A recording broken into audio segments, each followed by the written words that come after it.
Hey everyone, welcome to Jargus Ranger Reviews. This time we'll be looking at the season finale of Dino Supercharge, End of Extinction. And oh boy, we pick up right where the last one left off.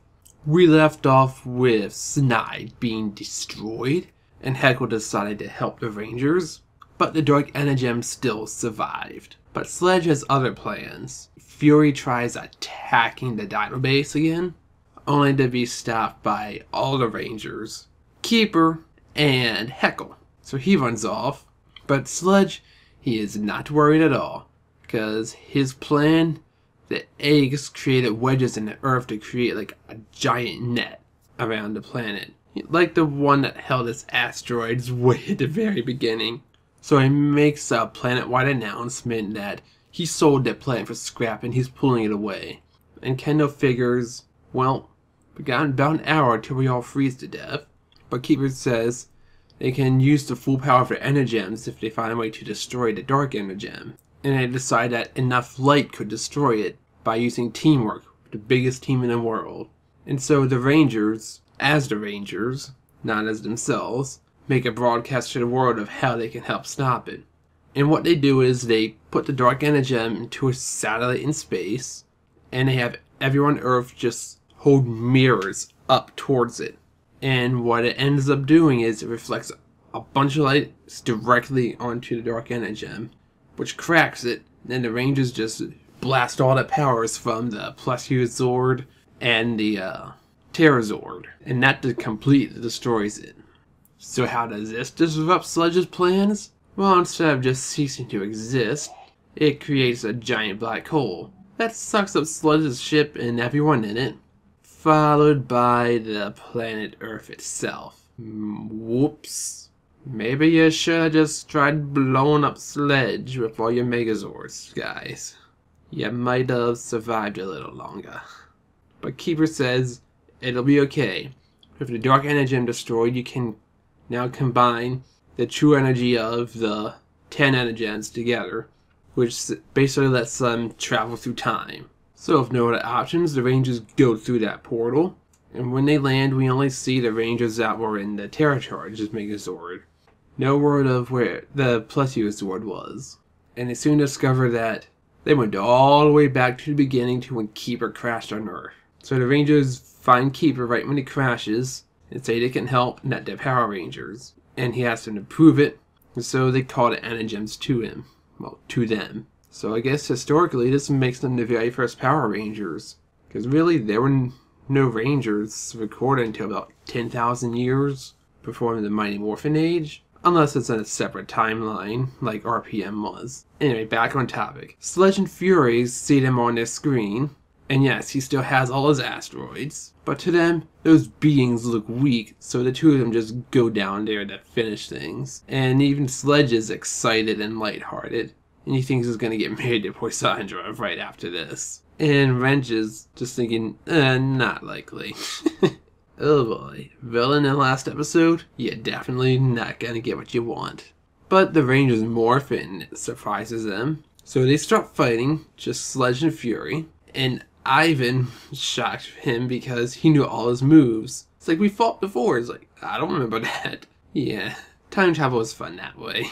But then Fury finds a box. He thinks he found the other 5 Energems. But nope. It was the bomb. And Sledge just jumps out the way while it blows up Fury's face. It sends him twirling in the air and he explodes during it. That was kind of funny and cool to see. And Sledge is pretty upset about it. Maybe Fury was a bit of a friend to him. He was definitely very loyal to him at least. But now more importantly, it's just Sledge fighting those Rangers. Alright, so Tyler shows up saying they have a plan, just keep them busy. And Sledge is able to match the Rangers evenly, even with Tyler using his super mode. I mean, he's not using his special powers or fighting skills. He's just grappling and punching with them and not being all that affected. Alright, then he shoots him with his blaster and he says, now here's something that'll really surprise you. And he's like, well, let me guess, Magna Beam? He's like, hey, how did you know? Magna Beam. So he's fighting the Rangers on the ground. He tries crushing them, it don't work. Now before this fight can get any interesting, he gets shrunken and taken up by the tractor beam. That is because On his ship, the other Rangers have broken in and taken control. Toss Wrench to the side, and Poisandra got locked in a cell. And they mess with some settings, and they bolt off in the Plesio Zord. Because basically, they take Sledge, all the monsters, and his asteroids into the sun, and boom, they're just gone forever. And Sledge thinks he's going to have his revenge from that. I don't think so. Well, I guess I kind of do have to feel bad for Poisandra, because she never really did anything. She just messed around and complained that she wanted to get married to Sledge already. The whole entire past 40 episodes. And she got blown up with him. Would have been a nice plot if the next season she survived and she's the villain because she's mad at the Rangers for killing her boyfriend. I don't know, maybe I'm just thinking a little too much into it. Because out of all the villains, she never really seemed that evil at all. Just someone who was along for the ride. Oh well, she ain't important now anyway, she's dead. So back on prehistoric Earth, the Rangers are going through a portal. First, Ivan and Koda are being sent back to their original times. And the Rangers don't complain, they say, yeah, we understand, but we're gonna miss you. So they'll have a big group hug. So they're getting sent off. And now Heckle, the good Heckle that's been through all this crap, Keeper's gonna send him further back in time to before the Dark Energen got stolen from Sentai 6. And he's going to defend it across the galaxy as the keeper of it. He even gets his own keeper robe, and Zonawing's going to help him. So they have their own place in time, and I'm assuming there's no body double in that time either, because that would make things a bit strange. But it does mean that Singe and Arcanon are still at large, so who knows, maybe we'll get a cameo crossover for them in the next season. That's something to look forward to, or at least speculate about. So we haven't had a Power Rangers crossover yet since Saban took over, not counting all the little cameos in Megaforce. And then Keeper goes to the portal himself to see what awaits on a new journey.